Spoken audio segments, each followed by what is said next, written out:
നഗരിയെ പിടിച്ചുകുലുക്കിയ സംഭവമായിരുന്നു B corporation കൗൺസിലറായിരുന്ന Thirumala അനിലിന്റെ ആത്മഹത്യ. ഈ ദാരുണമായ അന്ത്യം വരാനിരിക്കുന്ന തദ്ദേശ സ്വയംഭരണ തിരഞ്ഞെടുപ്പിൽ തിരുവനന്തപുരം നഗരസഭയിലെങ്കിലും പ്രധാന ചർച്ചാ വിഷയമാകുമെന്ന മുന്നറിയിപ്പുമായി രംഗത്തെത്തിയിരിക്കുകയാണ് ബി മുൻ സംസ്ഥാന വക്താവ് MS കുമാർ. അനിലിന്റെ മരണത്തിന് പിന്നിൽ പാർട്ടിക്കാർക്ക് ഉൾപ്പെടെയുള്ള ഒരു സഹകരണ സംഘത്തിലെ സാമ്പത്തിക ക്രമക്കേടുകളും ബി നേതൃത്വത്തിന്റെ നിസ്സംഗതയുമാണെന്ന് MS കുമാറിന്റെ പ്രധാന ആരോപണം.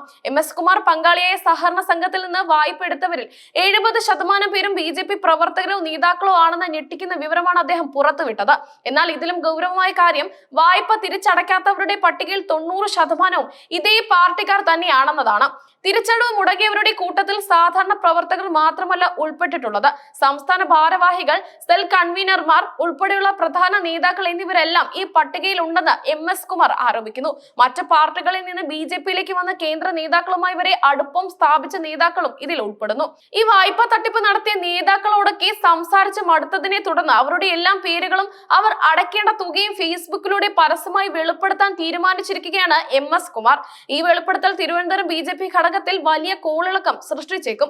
അനിലിന്റെ സഹകരണ സംഘത്തിനെതിരെ വ്യക്തിവിരോധം കൊണ്ട് ചിലർ പൊടിപ്പും തൊങ്ങലും വെച്ച് വാർത്തകൾ മാധ്യമങ്ങളിൽ നൽകിയതാണ് പ്രതിസന്ധിക്ക് തുടക്കമെന്ന് MS കുമാർ പറയുന്നു.